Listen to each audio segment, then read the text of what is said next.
지금부터 역사서를 통한 도전 시간을 갖도록 하겠습니다. 네, 한 주간 동안 어떻게 지내셨는지요? 네, 상황이 좋지는 않지만 그럼에도 불구하고 하나님의 말씀을 붙들고 승리하는 우리 성도님들 되기를 소망하여 봅니다.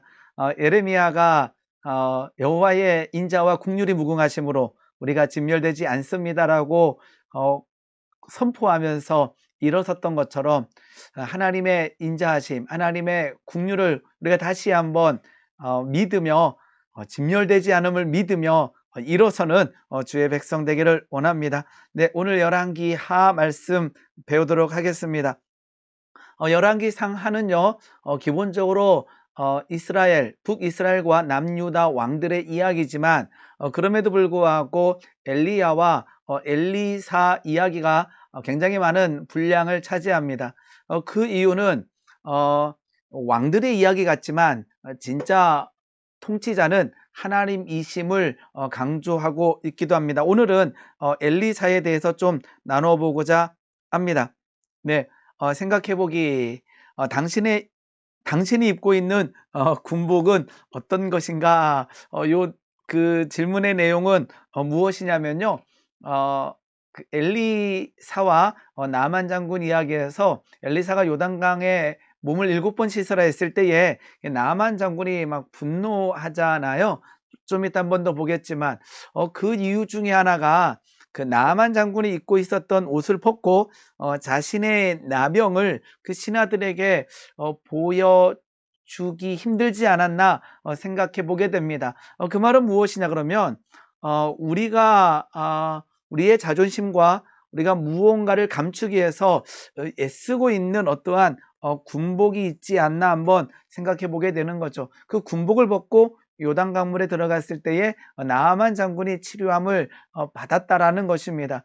우리가 하나님께서 우리를 치료하시고 우리를 만지시기를 원하시는데 실은 우리의 고집이 우리의 어떠한 세계관이 우리를 감싸고 있으면서 벗지 못하는 군복들이 있지 않나 한번 생각해 보게 됐다라는 거죠. 혹시나 우리가 입고 있는 군복이 있다면 오늘 그 군복을 벗고 요단강물에 들어가 7번 몸을 씻는 은혜가 있기를 소망하여 봅니다. 나의 어떠한 고집들, 나의 어떠한 경험적 지식들, 나의 어떠한 이성적 지식들 하나님께서는 다 필요하다 하지만 어떨 때는 우리에게 그 고집을 내려놓기를 원하실 때가 있다라는 거예요. 그래서 그 고집으로 인해서 우리는 실은 갈등 관계를 일어나고 우리가 더 하나님과 친밀하지 못할 때가 많다라는 거죠. 우리의 고집과 고집을 내려놓는 우리 이 시간 되기를 소망하여 봅니다. 네, 엘리사의 등장은 당연히 이제 엘리야의 시대가 끝나고 이제 리더십이 엘리야에서 엘리사에게로 이양되게 되죠. 그러한 리더십이 이양되는 모습은 실은 모세와 여호수아에게도 나타나게 됩니다. 신명기 34장 9절 말씀 보게 되면 모세가 눈의 아들 여호수아에게 안수하였으므로 그에게 지혜의 영이 충만하니 하나님의 영이 뭐 할 때에 안수할 때에 충만하니 이스라엘 자손이 여호와께서 모세에게 명령하신 대로 여호수아의 말을 순종하였더라 이렇게 되어 있습니다. 실은 모세가 여호수아에게 리더십을 이양하는 장면은요, 실은 굉장히 저는 귀한 모습으로 봅니다. 왜냐하면 모세가 하고 싶었던 것 중에 하나, 그것은 무엇일까요? 가나안 땅을 밟고 싶지 않았나? 그리고는 그렇게 얘기합니다. 하나님 앞에 기도하죠. 하나님, 나로 하여금 이 요단강을 건너서 저 가나안 땅 가고 싶습니다. 밟고 싶습니다. 그 복을 누리고 싶습니다 하는데 하나님께서는 모세의 간청을 거절하게 되죠. 그러면서 너는 여호수아에게 리더십을 이양하라 했을 때 철저하게 모세는 그 하나님의 말씀에 순종한다라는 거죠. 어떨 때는 하나님, 내가 40년 동안 애썼는데 이 정도 하나 들어주지 못합니까? 라고 이스라엘 백성들처럼 그 짜증내고 원망과 불평할 것 같은데 그러하지 아니하고 하나님의 말씀에 순종하게 됩니다. 이제 열왕기 하 2장에는요, 이제 엘리야에서 엘리사로 리더십이 넘어가는 장면이 기록되어 있습니다. 2장 9절입니다. 건너매 엘리야가 엘리사에게 이르되 나를 내게서 데려감을 당하기 전에 이제 하나님께서 이제 데려감을 당하기 전에 내가 내게 어떻게 할지를 구하라. 엘리사가 이르되 당신의 성령이 하시는 역사가 갑절이나 내게 있게 하소서 이렇게 얘기합니다. 우리가 굉장히 잘 아는 갑절의 은혜를 주시옵소서라고 하는 부분인데 실은 우리가 생각하는 그 뜻하고 이 원어하고는 조금 뉘앙스가 다르기는 합니다. 어쨌든지 간에 우리 그 번역 성경에는 갑절이나 내게 있기를 원합니다. 그래서 그 욕심 이렇게 강조하기도 합니다. 열왕기하 2장 1절은요. 여호와께서 해오릿바람으로 엘리야를 하늘로 올리고자 할 때에 이제 지명들이 나오죠. 길갈과 베델, 여리고와 요단 여기에 나오는데 항상 이제 엘리야가 여기 머물라라고 했을 때에 엘리사는 그렇죠. 내가 당신을 떠나지 아니하겠나이다 이렇게 하면서 계속 이제 그 엘리야를 따라가면서 리더십이 이양되는 것을 보게 됩니다. 여기서 조심할 것은요. 요 길갈은 실은 우리가 그 여호수아에 나와 있는 그 요단강을 건너서 처음 밟았던 땅이 바로 길갈이잖아요. 그 길갈은 아니라는 것을 그냥 알아두시면 되겠습니다. 베델도 우리가 많이 들었던 야곱이 잠들었을 때에 하나님이 만나 주셨던 그 땅 바로 베델이죠. 여리고 이제 요단을 건너가서 하나님께서 7번 돌았을 때에 7일 동안 돌았을 때에 무너뜨렸던 그 은혜의 땅 여리고가 있고요. 요단도 이제 하나님의 은혜로 물을 밟아 나갔을 때 언약궤를 맨 제사장들이 요단강을 밟았을 때에 갈라졌던 그 놀라운 은혜의 장소들이기도 합니다. 자, 아까처럼 이 갑절이나 내게 있게 하소서라고 하는 이 그 내용들 설교 제목으로 잡기 딱 좋잖아요. 그런데 이제 신명기 21장 17절 말씀 보게 되면 반드시 그 미움을 받는 자의 아들로 아들을 장자 인정하는 부분인데요. 자기의 소유에서 그에게는 두 몫을 줄 것이니 그는 자기의 기력의 시작이라 장자의 권리가 그에게 있음이니라 이렇게 되어 있어요. 그래서 실은 여기 나와 있는 이 갑절이나 내게 있게 하소서라고 하는 이 의미는 무엇이냐 그러면 장자의 상속권을 의미합니다. 그래서 갑절이나 내게 있게 하소서라고 하는 말은 실은 그 아까처럼 그 능력을 2배 달라라고 하는 뭐 느낌도 뭐 다르진 않지만 정확한 의미는 유일한 후계자로 지명해 달라라는 의미가 더 강하다라는 것입니다. 열왕기하 2장 12절 말씀 보게 되면 엘리사가 보고 소리 지르되 내 아버지여 내 아버지여 이스라엘의 병거와 그 마병이여 라고 하잖아요. 이 병거와 마병은 무엇인가요? 이제 전쟁할 때 이제 군사력이 되는 거죠. 그런데 이 엘리야를 부를 때에 이스라엘의 병거와 그 마병이라고 엘리사가 소리치고 있다라는 거예요. 이 의미는 무엇일까요? 엘리사가 군사력의 절대적인 힘이라는 거죠. 그 말은 무엇이냐? 전쟁은 실은 우리가 보이는 눈에 보이는 병거와 마병으로 하는 것이 아니라 엘리야 자체가 병거고 마병이라는 거예요. 그 말은 뭐예요? 전쟁은 하나님께 속했다라고 하는 의미이기도 합니다. 그러한 의미로 이제 엘리사가 엘리야를 보면 내 아버지여 내 아버지여 이스라엘 병거와 마병이라고 외친다라는 거죠. 그 다음에 이제 우리가 엘리사의 어떠한 그 삶들을 성경 말씀을 통해서 읽어나갈 때에 실은 굉장히 이해되지 않는 내용이 한 가지가 있는데 바로 열왕기하 2장 23절 24절입니다. 엘리사가 거기서 베델로 올라가더니 그가 길에서 올라갈 때에 작은 아이들이 성읍에서 나와 그를 조롱하여 이르되 조롱하고 있고요. 대머리여 올라가라 대머리여 올라가라 하는지라 엘리사가 뒤를 돌이켜 그들을 보고 여호와의 이름으로 저주하며 곧 숲풀에서 암곰 둘이 나와서 아이들 중에 42명을 찢었다 이렇게 되어 있습니다. 실은 이게 바로 하나님의 성품인가? 라고 하는 질문을 던질 수 있는 거죠. 여기 나와 있는 이 하나님의 일하심이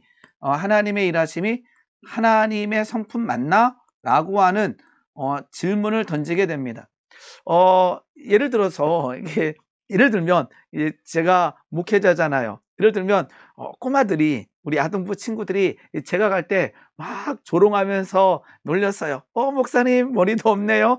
목사님 키도 작네요. 라고 했을 때에 실은 암콤들이 나와서 그 조롱하는 아이들을 실은 찢는 게, 죽이는 게 실은 이 하나님의 성품과 일치하는가라고 하는 질문을 던지는 장면입니다. 그런데 이거를요, 원어로 조금 본다 그러게 되면 우리가 생각하는 느낌과 좀 달라요. 자, 엘리사가 올라가는데 누가 이 작은 아이들이 돼 있어요. 우리 느낌은 이제 아동부, 꼬마가 되는 거죠. 그런데 이 작은 아이들로 번역된 이 나르라고 하는 것은 뭐 청소년 아니면 미혼의 청년, 그리고 청년이라든지 병사를 설명할 때도 요 단어가 쓰인다라는 거예요. 그러니까 실은 이 작은 아이들이라고 하는 이 자체가 뭐 그 아동부 친구들이 아니라 성장한 청년들이라는 거죠. 임미영 박사님의 신학자의 이 그 논문을 보게 되면 이 작은 아이들을요, 선지학교 학생 또는 거짓 선지자로 해석하고 있다라는 것입니다. 그리고 여기서 조롱하잖아요. 그러니까 이 작은 아이들은요, 그냥 그 동네 돌아다니는 꼬마 아이들이 아니라 실은 거짓 선지자일 가능성이 크다라는 거예요. 그러면서 조롱합니다. 대머리어라고 조롱하잖아요. 이 대머리는 유대인들 관점에서 볼 때도 실은 불편한 단어예요. 왜냐 그러면 이 문둥병이 걸렸을 때 나타나는 현상 중에 하나이기 때문에 아주 강력한 조롱을 하고 있는 거거든요. 그리고 이 대머리는 그 이방인들의 관행이기도 합니다. 그렇기 때문에 이 대머리라고 하는 자체가 그냥 머리가 없으니까 놀림받는 것이 아니라 엄청난 조롱과 모욕적인 언사라는 거죠. 그리고 이제 올라가라라고 하는 이 단어도 엘리야처럼 올라가라라고 하는 것은 무엇이냐 그러면 이 두 가지 의미가 있는데, 올라가 버려, 즉 뭐냐면 너 꼴 보기 싫어 라고 하는, 사라져 버려 라고 하는 의미가 있고요. 야, 너도 그렇게 능력 있다 그러면 올라가 봐 라고 하는 느낌도 있다라는 거죠. 그렇기 때문에 이것은 그냥 꼬마아이들이 잠깐 놀렸네, 그런데 엘리사가 화나서 암콤이 나와서 찢어 죽였네, 이 느낌이 아니라 이 작은 아이들이라고 하는 이 존재 자체가 작은 아이들이 아니라 큰 병사 같은, 그 다음에 더 중요한 것은 아마 이 작은 아이들이 아까처럼 선지학교 학생 또는 거짓 선지자라고 이렇게 해석하기도 한다라는 거죠. 그러면 우리가 아까처럼 그냥 작은 아이들이 나와서 그 조롱하는 것이 아니라 굉장히 지금 하나님의 일과 하나님의 사역을 거부하고 있는 거죠. 아까처럼 엘리야를 통해서 리더십이 이양된 엘리사의 리더십을 인정하지 않을 뿐만 아니라 대머리에 올라가라, 대머리에 올라가라 라고 엄청난 조롱을 하고 있는 거죠. 사라져버려, 아니면 너도 한번 능력 보여봐, 아니면 대머리라고 하는 것은 이 나병 걸린 자요, 수도 없이 엄청난 이 조롱과 멸시 가운데 하나님께서 그러한 자들을 치고 있는 내용이라는 것입니다. 자, 이제 엘리사의 기적들이 이제 쭉 기록되어 있는데요. 첫 번째 나와 있는 것 중에 하나가 이제 모압과의 싸움, 전쟁에서 승리하는 내용이 기록되어 있습니다. 자, 지금 엘리사가 활동하던 때는요, 이제 아합이 끝나고 그 아들이 이제 그 아들 여호람이 왕이 됐을 때 그 즈음에 이제 활동을 하고 있거든요. 자, 그러면 아까처럼 여기 한번 보겠습니다. 아합이 있고요, 북이스라엘, 그 밑에 이제 여호람이 있고요. 여호람이 있고 이쪽 라인에 남유다에는 우리가 잘 아는 여호사밧이 있게 됩니다. 근데 열왕기상 마지막에도 이 아합과 여호사밧이 연합해서 아람과 전쟁하는 내용이 나오거든요. 아람과 전쟁하는 내용이 나오는데요. 지금 열왕기 하에서는 이 아합의 아들 여호람과 여호사밧이 연합해서 모압과 전쟁하는 이야기가 나오게 됩니다. 근데 이 여호사밧은 왜 이렇게 북이스라엘과 연합을 했냐 하게 되면 실은 이 아합과 여호사밧은 사돈지간이었어요. 자, 역대하 18장 1절 말씀 보게 되면 여호사밧이 부귀와 영광을 크게 떨쳤고 아합 가문과 혼인함으로 인척 관계를 맺었더라. 그러니까 지금으로 보게 되면 사돈 관계를 맺었다라는 거죠. 실은 여호사밧이 잘한 결정은 아니라고 생각합니다.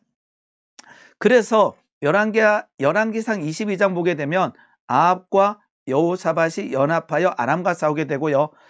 열왕기하 3장에서는 여호람과 이 아합의 아들 여호람과 여호사밧이 연합하여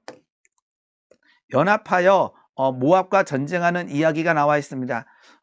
두 전쟁 모두 하나님께서 개입하셨다라는 거죠. 공통점은 어떤 것이냐 그러면 이 여호사밧이 그럼에도 불구하고 굉장히 잘한 게 하나가 있어요. 역대하 20장에 가면은 전쟁할 때에 오직 주만 바라보나이다 라고 고백하는 여호사밧이 고백이 나오잖아요. 그때도 하나님께서 레위 사람을 통해서 예언의 말씀을 주시고 여호사밧은 그 하나님의 말씀에 청종하여 찬양하며 승리하는 내용, 은혜로운 장면이 기록되어 있습니다.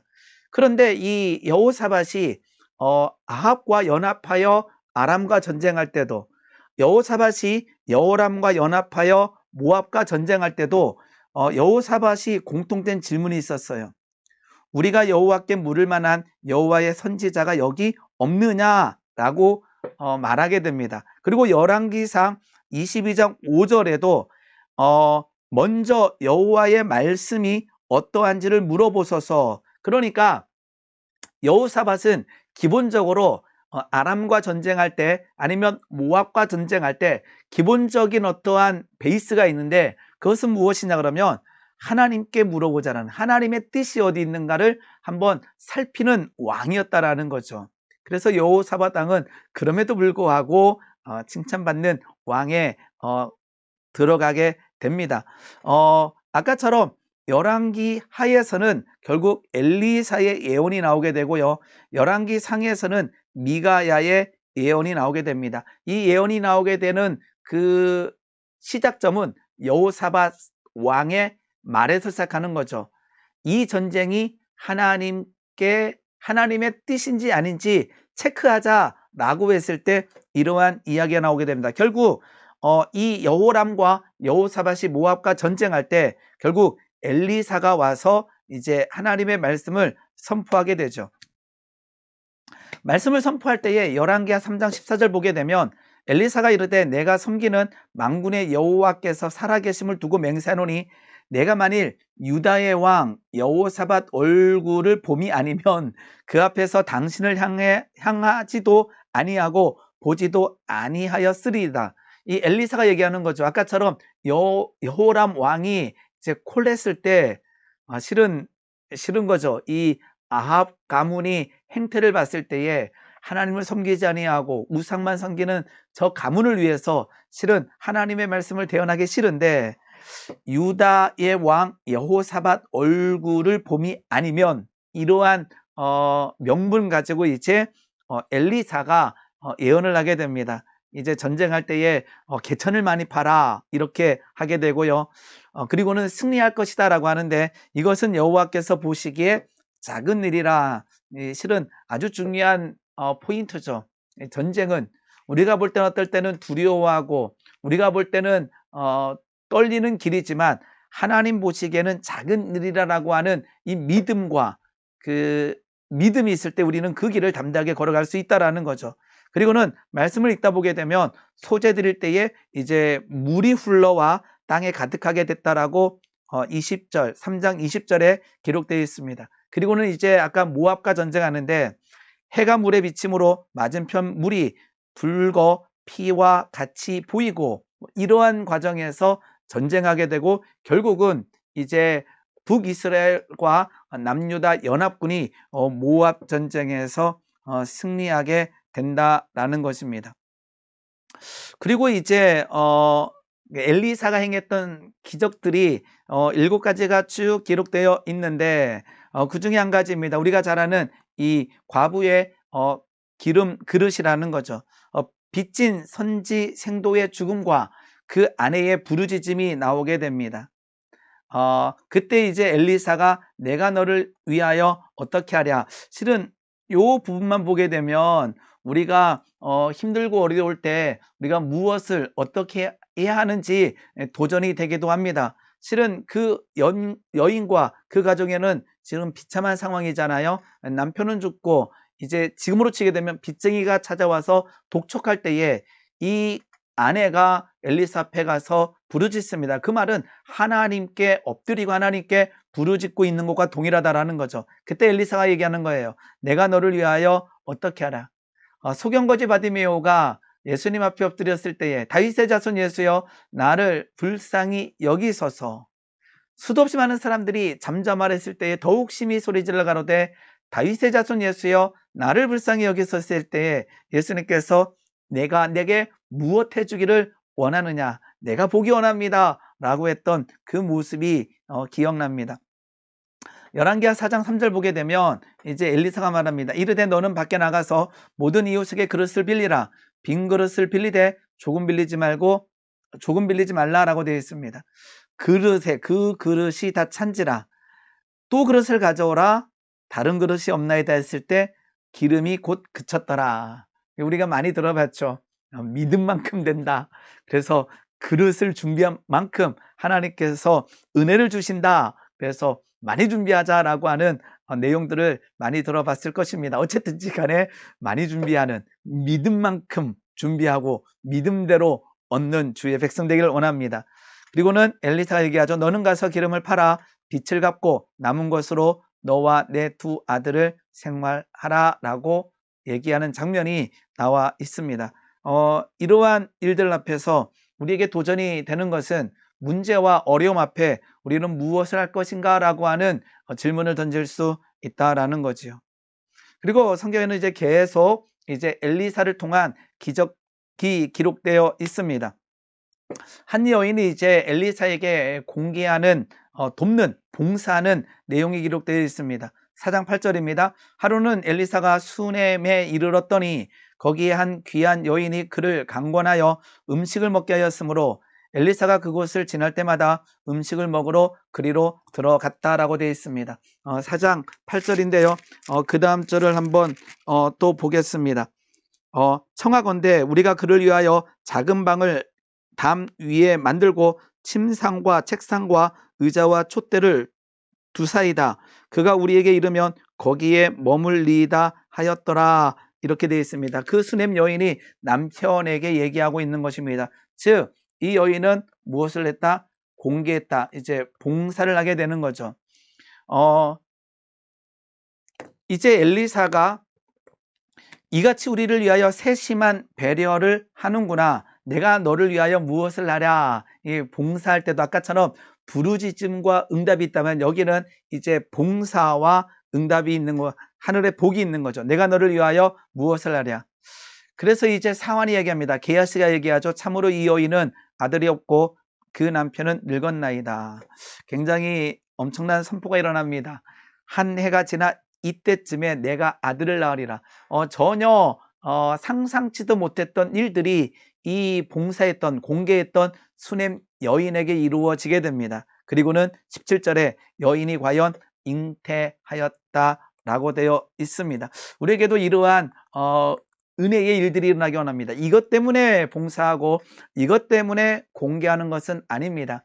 그런데 하나님께서는요, 하나님의 일을 감당하는데 어떨 때는 육신으로 어떨 때는 재정으로 봉사하는 그곳에 하나님께서는 이 수넴 여인과 같은 복을 허락하여 주실 줄 믿습니다.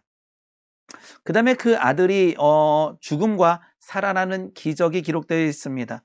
그 아들이 죽게 됐을 때에 그 수넴 여인은 엘리사에게로 달려가게 되죠. 그리고는 이제 그 죽었던 아이가 살아나는 장면이 이제 5장 34절 35절에 기록되어 있습니다. 한번 제가 읽겠습니다.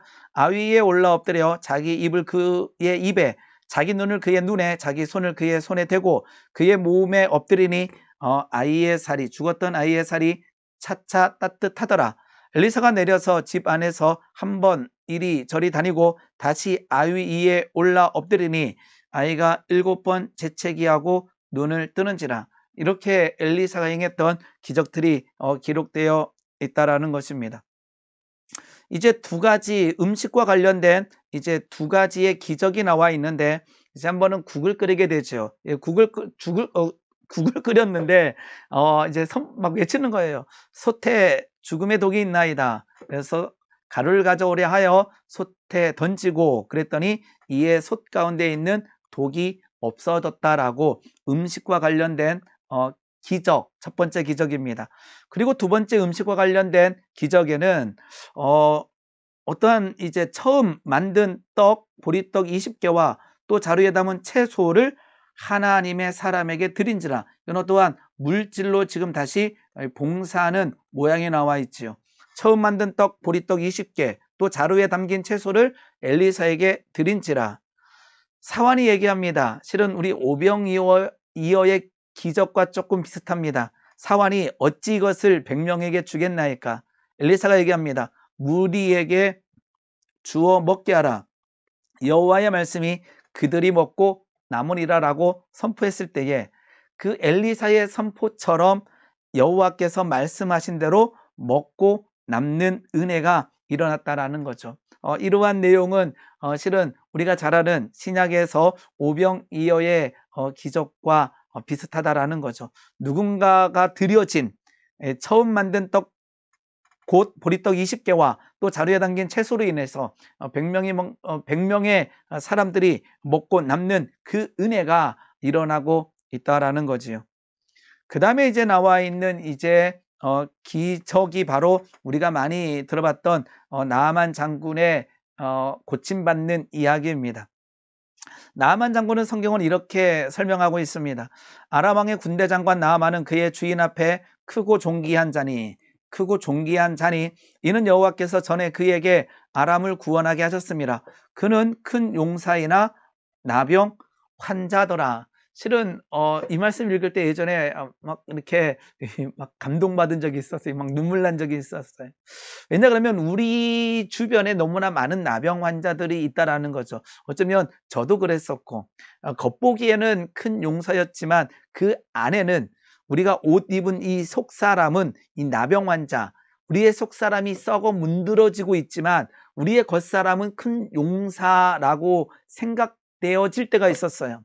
실은 지금도 그러한 사람들이 많을지 몰라요. 특히나 우리나라는 이렇게 체면 문화가 좀 강하잖아요. 그렇기 때문에 내 속사람이 문드러지는 것을 겉으로 드러내기를 싫어하는 민족 중에 하나예요. 그래서 우리나라에만 있는 병도 있잖아요. 한이라고 하는 것. 속이 딱 문들어가는 거죠. 그런데 이 나만 장군이 그는 큰 용사이나 나병 환자였다라는 거예요. 근데 이 나만 장군에게 뭐가 있었냐 그러면 실은 듣는 은혜가 있었어요. 실은 크고 존귀한 자이기 때문에 실은 길을 닫아버릴 수가 있거든요. 나만 장군에게 있었던 성품 중에 우리가 본받을 만한 것 중에 하나가 이 듣는 거예요. 그 집에 있었던 그 어린 소녀의 말을 듣고 있다라는 거죠. 열왕기하 5장 3절 말씀 보게 되면 그의 여주인에게 이르되 우리 주인이 사마리아에 계신 선지자 앞에 계셨으면 좋겠나이다. 그가 그 나병을 고치리이다. 이 어린 소녀의 믿음도 대단한 거예요. 실은 나만 장군이 진짜 그 사마리아 땅까지 가서 엘리사를 만났는데 이 고침받지 못하면 이 어린 소녀는요 실은 어떻게 될지 모르는 거죠. 그럼에도 불구하고 이 어린 소녀의 믿음으로 말하게 됩니다. 그런데 그것을 들었어요.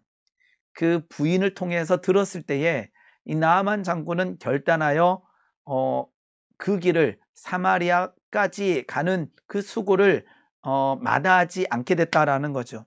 그리고 결국 이 엘리사 앞에 갔을 때 엘리사가 얼굴도 보지 아니하고 요단강에 가서 7번 씻으라 하잖아요. 그때 누가 이 나아만 장군은 분노하게 됩니다. 11절 말씀 보게 되면요. 나만이 노하여 물러가며 이르되 내 생각에는 그가 내게로 나와 서서 그의 하나님 여호와의 이름을 부르고 그의 손을 그 부위 위에 흔들어 나병을 고칠까 하였도다. 실은 나와서 그 나병 위에다가 손을 흔들면서 고쳐줄까 하였는데 요단강에 가서 7번 몸을 씻으라고 화가 팍 나는 거예요. 그리고는 몸을 돌이켜 돌아가고자 할 때 누가 얘기하느냐? 주변에 있었던 종들이 이제 말을 하게 됩니다. 어떻게 말하느냐 하게 되면 이렇게 되는 거죠. 13절 말씀 보게 되면 그의 종들이 나와서 말하여 이르되, 즉 종들이 말하고 있습니다. 누구에게? 지금 분노하고 있는 나만 장군에게 말을 하고 있는 거예요. 우리가 잘 알잖아요. 리더십을 가진 사람이 막 화내고 있으면 실은 말을 하지 않는 것이 지혜로운 방법일 때가 있어요. 근데 종들이 얘기하는 거예요. 그 말은 무엇이냐? 나만 장군이 들을 수 있는 준비가 됐다라는 것을 이 종들이 인정하는 거죠. 그래서 나만 장군이 듣는 귀는요 굉장히 소중했다라고 생각합니다. 그의 종들이 나와서 말해 이르되 내 아버지여, 나만 장군에게 내 아버지여, 선지자가 당신에게 큰 일을 행하라 말하였다면 행하지 아니었으리이까? 하물며 당신에게 이르기를 씻어 깨끗하게 하라 함이리이까 하니 나만이 내려가서 몸을 씻게 된다라는 거죠. 우리에게 이러한 들을 수 있는 은혜가 있기를 원합니다.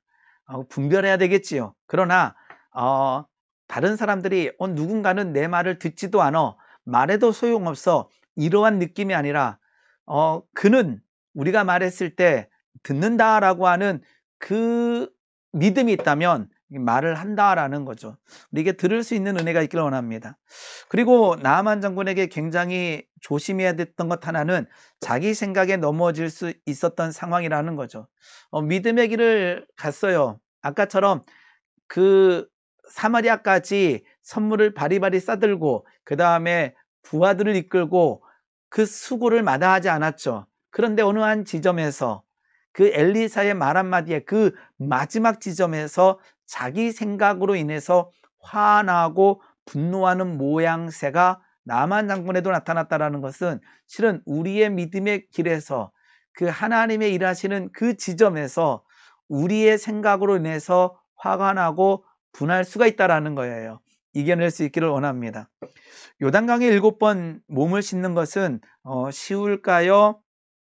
어려울까요? 실은 아무것도 아니에요. 그냥 옷을 벗고 들어가고 나와서 닦으면 되는데, 실은 왜 나아만 장군은 이 요단강에 7번 몸을 씻으라고 하는 이 엘리사의 말에 화가 났을까요? 그 말은 그 옷, 그러니까 저는 이제 군복이라고 표현하는데 그 나아만 장군이 입었던 옷을 벗고 권위를 내려놓고 그 상처를 부하들한테 보인다라는 것은 실은 치욕적인 거죠. 수치스럽다라는 거죠. 그런데 어떨 때는요, 하나님께서는요, 그것을 드러내고자 하실 때가 있어요. 그래서 나만 장군이 할 일은 무엇입니까? 그가 입고 있었던 군복을 벗고 요단강물에 들어가는 거예요. 우리에게도 하나님께서 말씀하십니다. 우리가 가진 체면들, 우리가 가진 고집들, 우리가 가진 잘못된 생각의 옷들을 벗고 하나님이 명령하신 그곳에 들어갔을 때에 하나님께서 역사하여 주실 줄 믿습니다. 즉 나아만 장군에게는 굉장히 어려운 일일 수가 있습니다. 왜냐하면 드러냄이라고 하는 거죠. 그런데 드러냄의 은혜는 너무나 크다라는 거죠. 결국 이 이야기의 마지막에는 결국 어린아이의 살같이 회복되어 깨끗하게 되었더라. 너무나 놀라운 말씀으로 나아만 장군 이야기는 마무리되고 있습니다. 네, 그 다음에 나와 있는 이제 새도끼를 찾는 기적, 이제 우리가 거주할 처소를 세우사이다라고 하는 이야기가 나오거든요. 그래서 나무를 벨 때에 새도끼가 물에 떨어진지라 외쳐 이르되 내 주여 이는 빌려온 것이니이다. 애통하고 있는 거죠. 그때에 엘리사가 나뭇가지를 베어 물에 던져 새도끼가 떠오르게 하는 기적이 기록되어 있습니다. 이 표현 내 주여 이는 빌려온 것이니이다. 애통할 때에 하나님께서 우리의 요청에 응답하여 주실 줄 믿습니다. 이제 엘리사에게 나타났던 또 한 가지 이야기는 이제 관점의 차이라고 제가 써봤는데요. 그 이제 엘리사가 이제 그 아람 군대의 포위가 됐을 때가 있어요. 그래서 왕이 이제 아람 왕을 얘기합니다. 이에 말과 병거와 많은 군사를 보내매 그들이 밤에 가서 그 성읍 엘리사가 있었던 성읍을 에워쌌더라. 이때 사환이 얘기하게 됩니다. 아, 내 주여, 우리가 어찌하리이까? 왜요? 수도 없이 많은 말과 병거와 많은 군사를 사환은 보기 때문에 당연한 겁니다. 아, 내 주여, 우리가 어찌하리까? 그런데 엘리사는요, 이 상황 가운데 전혀 두려워하지 않습니다. 그리고는 얘기합니다. 선포합니다. 두려워하지 말라. 우리와 함께한 자가 그들과 함께한 자보다 많으니라. 이 상황과 엘리사의 차이는 무엇인가요? 관점의 차이. 그것은 보는 것의 차이라는 거죠. 사환은 아람의 말과 병거와 많은 군사를 보고 있습니다. 그러니까 두렵죠. 그런데 엘리사는 하나님을 바라보고 있다라는 거예요. 불말과 불병거를 바라보고 있는 거죠. 그때 엘리사는 이제 간청하게 됩니다. 하나님, 저 사환의 눈을 열어 보게 하옵소서. 그 사환이 눈을 열어 보니 불말과 불병거가 산에 가득하여 엘리사를 둘렀더라라고 표현되어 있습니다. 오늘 우리는 무엇을 보고 있는지요? 우리 역시 사환처럼 보는 관점이 다르다면 우리는 항상 언제나 어디서나 두려워 떠는 존재일 수밖에 없습니다. 그런데 하나님의 도우심을 갈망하며 그것을 볼 수 있는 눈이 열린다면 우리의 삶에 아람 군대가 둘를지라도 그들의 병거와 많은 군사가 우리를 포위할지라도 그 너머에 있는 하나님의 불말과 불병거를 볼 때에 우리는 두려움이 아니라 평강으로, 두려움이 아니라 감사로 나아갈 수 있다라는 것입니다. 오늘 우리에게 이러한 눈이 열리기를 원합니다. 오늘 엘리사에 대해서 나눠봤는데요. 이 마지막에 나눴던 우리의 눈을 열어보게 하옵소서. 눈을 열어 하나님의 영광을 보며, 눈을 열어 하나님의 도우심을 보며, 눈을 열어 하나님의 일하심을 바라보는 주의 백성이 되기를 소망하며 오늘 강의를 마치도록 하겠습니다. 네, 애쓰셨습니다. 감사합니다.